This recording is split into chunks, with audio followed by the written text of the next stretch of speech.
내 마음에 맞는 사람이라 라는 제목으로 오늘을 나누고자 합니다. 지난 2017년 우리 교회 다니엘 기도성회에 더 내려놓음의 저자 이용규 선교사님이 초청 강사로 오셔서 함께 은혜를 나누었습니다. 내려놓음, 더 내려놓음, 같이 걷기. 이 세 권의 책은 기독교 출판계 20년 기간 중에 가장 많은 판매 부수의 책입니다. 이 시리즈시 이 권의 이 책의 판매 부수가 자그마치 120만 부 이상이나 됩니다. 서울대학을 나오고 서울대학원을 졸업 후에 하버드에 가서 박사 과정을 공부할 때 부부가 이 학비를 벌기 위해서 아르바이트를 하면서 공부를 했습니다. 고생 끝에 학위를 받았습니다. 하버드 측에서 교수의 제안이 있었습니다. 그런데 선교의 길을 택하여 몽골 선교사로 7년간 헌신하다가 지금은 인도네시아 자카르타에서 국제대학을 섬기고 계십니다. 올해입니다. 2021년 모 언론사와의 인터뷰를 하신 적이 있는데 내용을 보면 이렇습니다. 제가 하버드 교수 자리를 버리고 몽골 선교사로 출발했을 때 학문적으로는 더 이상 기회가 없을 것이라고 생각했습니다. 서울대학을 나오고 서울대학원을 나왔습니다. 하버드 박사입니다. 이렇게까지 공부한 사람이라면 그의 목표가 뭐겠습니까? 가르치는 것, 교수일 겁니다. 그런데 그 길이 열렸는데도 그걸 포기합니다. 그래서 그는 내가 이제 이 길이 열렸는데 포기를 하니 학문적으로는 더 이상 기회가 없을 것으로 그렇게 생각을 한 것입니다. 이어서 인터뷰 내용 말씀드리겠습니다. 그런데 지금 돌아보니 하나님의 인도하심은 놀랍습니다. 몽골에서 복음을 전하며 저명한 교수로서 하나님께 쓰임 받았습니다. 그리고 지금은 인도네시아 자카르타 국제대학 설립 및 복음을 전하며 쓰임받고 있습니다. 이 30대의 한 결정으로 이뤄낸 그 열매들을 보면 이 모든 일이 내가 계획한 것이 아닙니다. 이 모든 일들은 계획한다고 이루어질 일들도 아니었습니다. 그저 하나님의 인도하심에 순종하였을 뿐인데 하나님의 충만하심을 넘치게 누릴 수 있었습니다. 이것이 그분의 고백이에요. 여러분, 우리가 그리스도인이라면 공통적으로 기대하고 희망하는 것이 있습니다. 그리스도인이라면 그것은 이용규 선교사님의 고백처럼 하나님의 충만하심의 인도하심에 대한 기대, 희망, 소원이 있습니다. 그런데 하나님의 충만하심에 대한 그 기대와 소망, 그 열매를 원한다면 우리는 이것을 잊어서는 안 됩니다. 하나님의 뜻을 추구하는 삶을 향할 때 그 열매가 나타나게 된다는 것을 잊지 마시길 주님의 이름으로 축복을 합니다. 오늘 여러분들에게 읽어드린 이 사도행전 13장은 초대교회에서 가장 성경적인 교회이고 가장 이상적인 교회, 안디옥 이 교회에서 바울과 바나바를 선교사로 파송하는 내용의 말씀입니다. 이 선교사로 파송받은 바울은 그브로에 가서 복음을 전하였을 때 복음을 회방을 하는 무당, 그 무당 소경이 되게 하기도 하고 또 그 지역의 총독은 큰 은혜를 받기도 했습니다. 이 구브로에서 복음을 전한 후에 바울은 배를 타고 비시디의 안디옥에 도착을 해서 안식일에 회당에 가서 복음을 전합니다.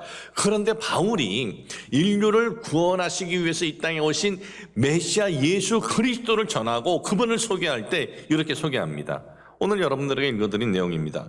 그 후에 그들이 왕을 구하거늘 하나님이 베냐민 지파 사람 기스의 아들 사울을 40년간 주셨다가 패하시고 다윗을 왕으로 세우시고 증언하여 이르시되 내가 이새의 아들 다윗을 만나니 내 마음에 맞는 사람이라 내 뜻을 다 이루리라 하시더니 하나님이 약속하신 대로 이 사람의 후손에서 이스라엘을 위하여 구주를 세우셨으니 곧 예수라.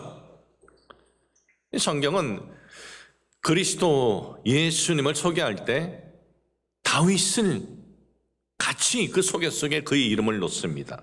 다윗을 만나니 내 마음에 맞는 사람이라. 마태복음 1장 1절에도 보면은 아브라함과 다윗의 자손 예수 그리스도의 계보라 이렇게 기록이 되어 있습니다. 도대체 이 다윗이란 사람은 어떤 사람이기에 이렇게 성경은 그를 인정하고 있느냐 이거예요.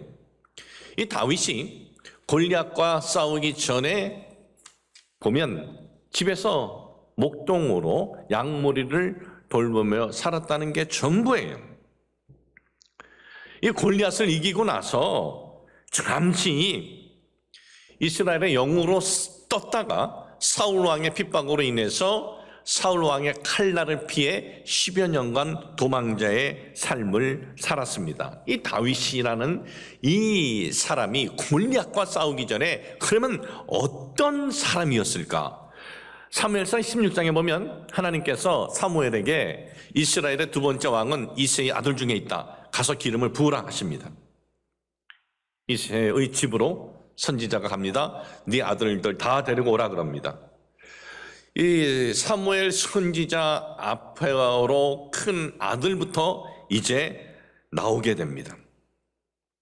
큰 아들 엘리압을 보았을 때 그 용모 신장이 왕감이었습니다. 그래서 이 엘리압에게 내가 기름을 부어야겠다 그렇게 생각을 했습니다. 그런데 하나님께서 너는 사람을 왜 물어보는데 나는 사람의 중심을 본다. 그에게 기름 붓지 말라 그래요. 그렇게 해서 이새의 7 아들들 모두 사무엘 선지자 앞에 지나가게 했지만 그 중에 하나님께서 택한 이는 없었습니다. 사무엘이 이새에게 물어봅니다. 네 아들 이게 다냐? 아니 막내 하나가 있긴 한데 그는 지금 양을 돌보고 있습니다. 사무엘은 그도 데리고 오라고 하면서 사무엘상 16장 11절에 보면 선지자가 이런 말을 해요. 그가 여기 오기까지는 우리가 식사 자리에 앉지 아니하겠다.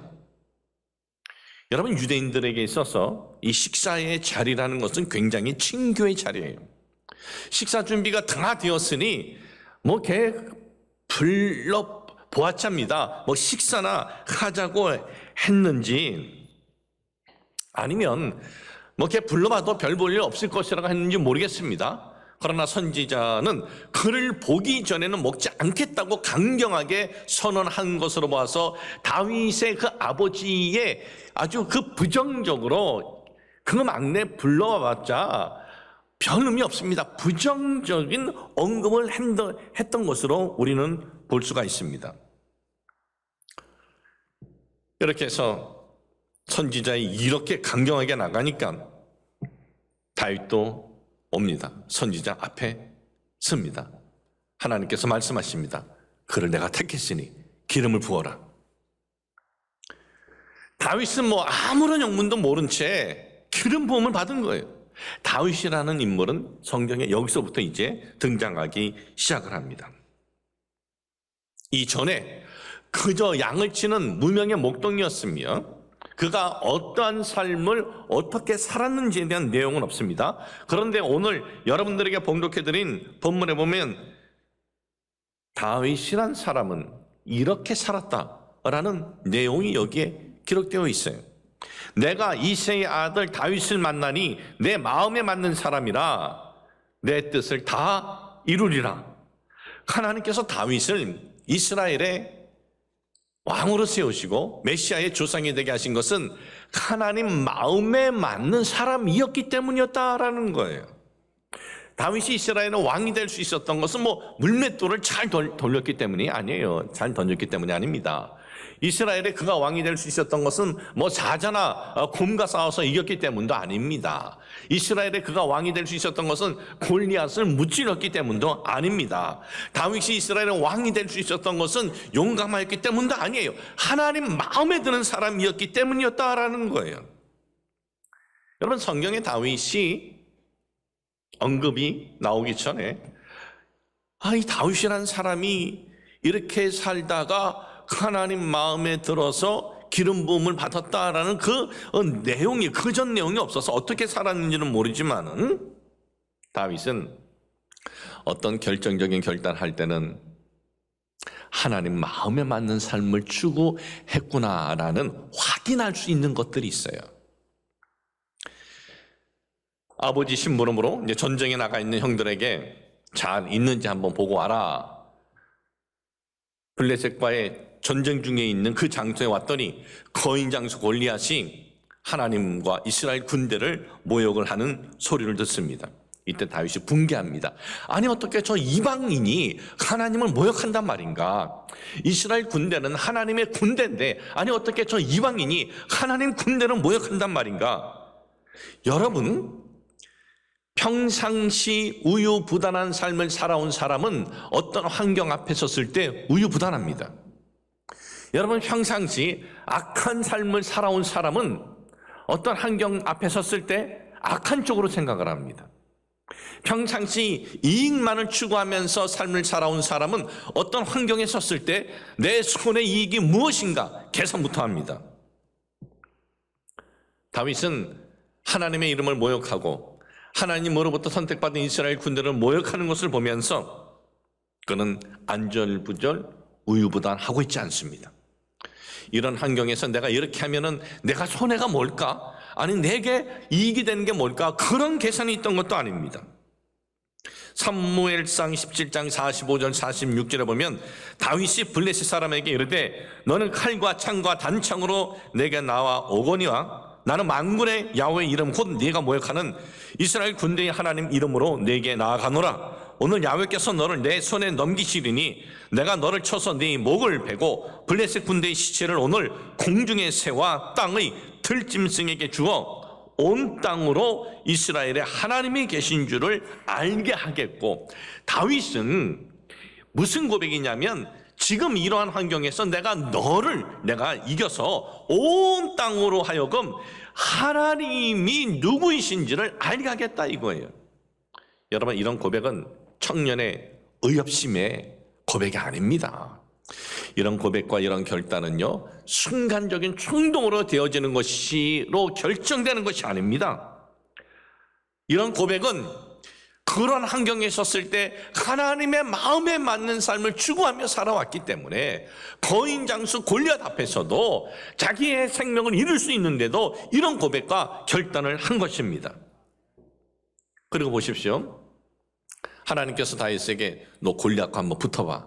내가 이기할게. 그런 사인을 준 적이 없어요. 하나님께서 다윗에게 그 어떤 보장을 해주신 적이 없습니다. 그리고 이 사건 이후에 다윗의 삶은 어떻게 됩니까? 형통으로 이어집니까? 내가 하나님을 위해서 목숨 맞춰서 했는데 형통으로 이어지느냐? 아니에요. 다윗의 이러한 결정으로 골리앗을 무너뜨리고 하나님의 이름은 높아졌어요. 하나님께 영광 돌렸습니다. 그런데 하나님의 이름을 높여드리고 하나님께 영광 돌린 다윗은 어떻게 되었습니까? 물론 잠깐 반짝 스타가 되었다가 사울 왕에게 쫓기는 도망자가 되고 말았습니다. 어떻게 보면 잠깐 반짝이는 스타도 안 해줬으면 더 좋을 뻔했어요. 그 영광의 자리를 맛보게 했다가 뚝 떨어졌으니 얼마나 상심이 더 컸겠습니까? 10여 년 동안 도망자의 삶을 사는데 내가 목숨을 걸고 하나님께 헌신했는데 내 꼬라지가 이게 뭡니까? 원망하고 불평하는 내용을 볼 수가 없어요. 목사님이 그걸 어떻게 합니까? 옆에 붙어 있는 것도 아니고. 여러분, 그는 결정적인 어떤 환경에서 그가 추구한 모습을 통해서 알 수 있는 게 있어요. 그게 뭡니까? 원수인 사울 왕을 죽일 수 있는 초로의 기회가 있었습니다. 그런데 죽이지 않아요. 다윗이 사울 왕을 죽이지 않은 것은 사울에 대한 미움이 없었기 때문에, 여러분 솔직히 이런 환경에서 이런 사람에 대해서 미움이 없다면 그 거짓말이죠. 왜 미움이 없었겠습니까? 얼마나 정말 믿겠습니까? 그러나 하나님께서 기름 부어서 세우신 왕이기 때문에 정리해도 하나님께서 하실 것이라는 하나님에 대한 신뢰, 믿음이 늘 그 평상시에 있었기 때문에 그 쫓기는 그 안 좋은 환경에서도 하나님에 대한 신뢰, 믿음이 있었기 때문에 사울 왕을 죽이지 않은 거예요. 그런데 요즘에 이 내용을 갖고 목회자들은 이렇게 연결하는 내용들을 종종 듣습니다. 기름 부음을 받은 종들이기 때문에 손대면 벌 받는다. 그 당시 기름 부음과 오늘 목회자하고는 달라요. 이걸 거기다가 맞추면 안 됩니다. 그 시대에 하나님의 기름 부은 사람은 선지자 그리고 왕, 제사장이에요. 오늘날 목회자는 거기에다 연관시켜서 이 말씀을 이어서 하면 안 돼요. 이 다윗의 삶에는 그럼 실수는 없었나요? 이 실수 있었습니다. 자기의 신하 우리아의 아내를 범하고 그것을 감추기 위해서 우리아를 전쟁에 나가서 죽게 만듭니다. 이 사건은 아주 교묘하게 아주 몰래 이루어졌습니다. 다윗 외에는 아무도 모를 것이라 생각했는데 하나님께서 나단 선지자를 보내서 다윗의 이 은밀히 저지른 사건을 폭로케 합니다.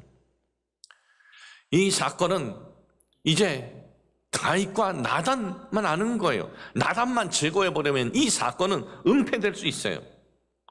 그러나 다윗은 어떻게 합니까? 통해 자복을 해요. 다윗이 통해 자복을 한 것은 이 사실을 안 나단 선지자가 무서워서 두려워서 아니에요.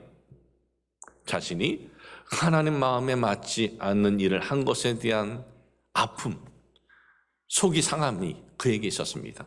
그래서 그는 통해 자복을 했던 것입니다.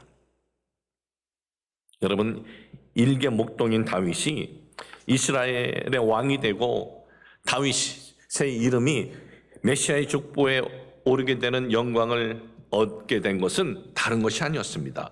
하나님 마음에 맞는 삶을 추구했기 때문이다라는 것입니다. 여러분, 오늘도 하나님 마음에 맞는 삶을 추구해 보시기를 바랍니다.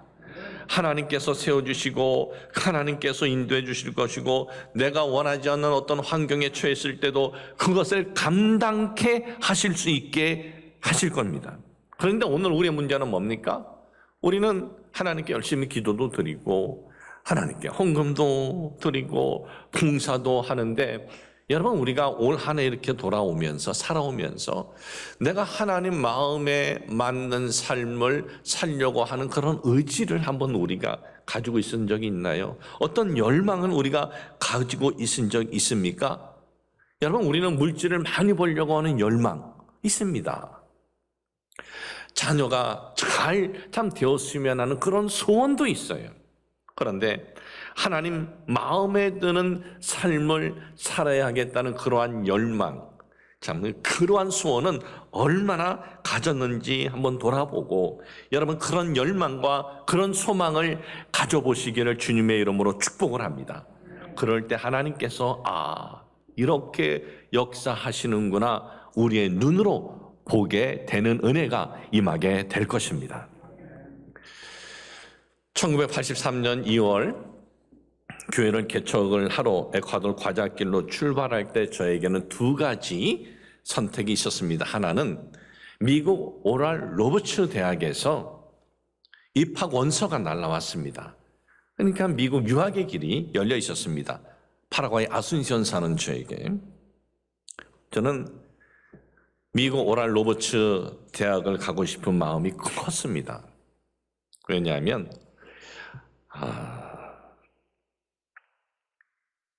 이 미국 오랄 로버츠의 이 유학의 길이 하나가 있었고 또 다른 하나는 아는 사람 한 명도 없고 한 번도 가본 적이 없는 에콰도르에 가서 에콰도르 과자길에 가서 교회를 개척하는 길인데 저는 오랄 로버츠로 가는 싶은 마음이 컸습니다.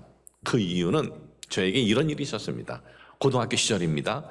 제가 다니던 교회는 아순시온에 있는 연합교회인데 그 연합교회에 다니는 친구 중에 유충열이라는 친구가 있습니다. 그가 고등학교 때 미국 마이애미로 유학을 갔습니다. 고등학교 때. 그때 그 친구는 우리들에게 있어서 영웅이었습니다. 마이애미로 참 고등학교 참 유학 가는 그 충렬이는 너무나 멋있게 보였습니다. 생긴 것도 잘 생겼습니다. 게다가 유학까지 가니 얼마나 부러웠는지 모릅니다. 나도 내 인생에 참 저런 기회가 생길 수 있을런지 모르겠지만 내 인생에 저런 기회가 생기면 참 미국에 가서 공부를 한번 해봤으면 좋겠다라는 마음이 늘 있었어요. 그런데 저에게 그런 기회가 온 거예요. 나이는 20살. 이때 놓치면 두 번 다시 이런 기회가 없을지도 모릅니다. 그런데 하나님께서는 이 두 가지 길에서 저의 마음에는 어떤 그 뜨거운 마음이 계속 일어나느냐 하면은 너 에콰도르 과자길 교회 개척에 대한 마음이 계속 뜨겁게 일어나는 겁니다. 이거는 처음 해보지 않은 사람들은 모를 거예요. 정말 웬만하면 그 길을 가기 싫은데 그런 뜨거운 마음이 계속 일어나는 겁니다. 어느 날 저는 오랄 로버츠 대학에서 보내줘서 써놨던 서류를 다 찢어버리고 그리고 교회 개척을 위해서 에콰도르 과자길로 출발했습니다. 저는 교회 개척을 위해서 출발했을 때 이제는 두 번 다시는 참 이런 기회, 어떤 그 학업의 기회는 내 인생에는 힘들 것이다라고 생각을 했습니다. 그런데 지금 목회 39년이 되어갑니다. 만 38년이 지났고 이제 내년 2월이 되면 39년이 되는데 이 39년이 되어가는 지금 하나님 그 당시 하나님 마음에 드는 결정을 한 저는 하나님께서 많은 충만한 은혜를 정말 허락해 주셨어요. 에콰도르에서 목회하면서 남미 오순절 개통 목회자들에게는 가장 선호하고 그리고 가장 참 최고의 학위 과정에 입학을 해서 끝낼 수 있었고 고 조영기 스승 목사님의 배려로 한국에 들어왔을 때 그 당시 영산신학원 거기만 졸업하면 무조건 여의도 순복음교회 교육자가 되는데 남자 학생들은 최소 대학 이상이 되는 이들만 들어올 자격을 주었는데 거기에 3년제인데 2학년에 편입을 해서 공부를 할 수 있게 되었습니다. 그리고 얼마 후 아시아 연합신학대학원에서 MDB 학위는요 졸업 필수가 있어요. 영어 성경인데 너무나 어렵습니다. 100개가 나오는데 성경 학문 전체에서 60개 이상을 맞아야 되는데 너무나 어려워요. 그래서 이 외부 학생들, 이 영어로 쓰는 자국어 외국 학생들도 수료만 하고 학위는 받지 못하는 학생들이 거의 대부분인데 정말 기적 같은 하나님의 은혜로 MDB 학위도 받고 또한 순복음 원당교회 오기 전에는 미국에서 풀러 신학교에서 목회학 박사 학위도 받았고 고 조영기 목사님의 스승 목사님의 참 은혜로 배려로 베데스다 명예신학 박사 학위를 받을 수도 있었습니다.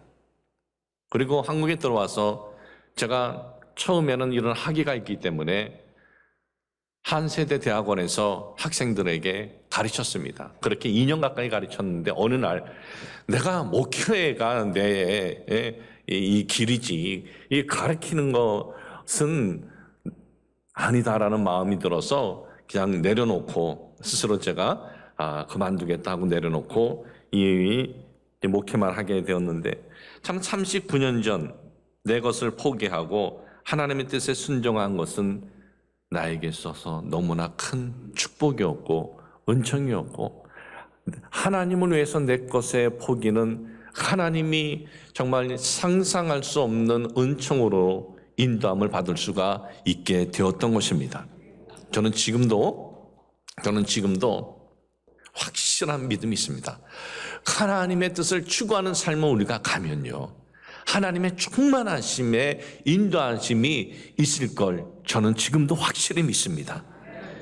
여러분 우리가 하나님 마음에 드는 삶이라고 해서 완전하고 온전한 것은 아닙니다. 사람이 어떻게 완전하고 온전할 수 있습니까? 여러분 이 세상에 살아있는 생명체 중에 제일 악한 게 사람이에요. 다른 생명체 보세요. 어떤 자기가 배고플 때 먹기 위해서 배부르면 또 죽이지도 않아. 가만히 있어요. 앞에 지나가도. 사람의 욕심은 끝도 없어요. 참 제일 어떻게 보면은 아주 악하고 또 욕심이 많고 그게 우리 사람인데 정말 이런 우리를 예수 그리스도를 믿고 하나님의 자녀가 되게 한 것도 정말 얼마나 큰 은혜인지 모릅니다. 이런 우리가 어떻게 온전할 수 있습니까? 어떻게 완전할 수 있습니까? 부족한 부분도 있고 실수한 부분도 있을 수 있어요. 성군 다윗도 하나님의 마음에 합한 다윗도 완전한 것은 아닙니다. 그러나 여러분, 하나님 안에 있는 우리가 어떤 결정적인 결단을 할 때는 하나님 마음에 합한 결단을 했습니다. 오늘 우리의 삶에 부족한 부분이 있을 수 있지만 어떤 결정적 결단, 중요한 결단을 할 때는 하나님 마음에 합당한 삶을 추구하시기를 주님의 이름으로 축복합니다.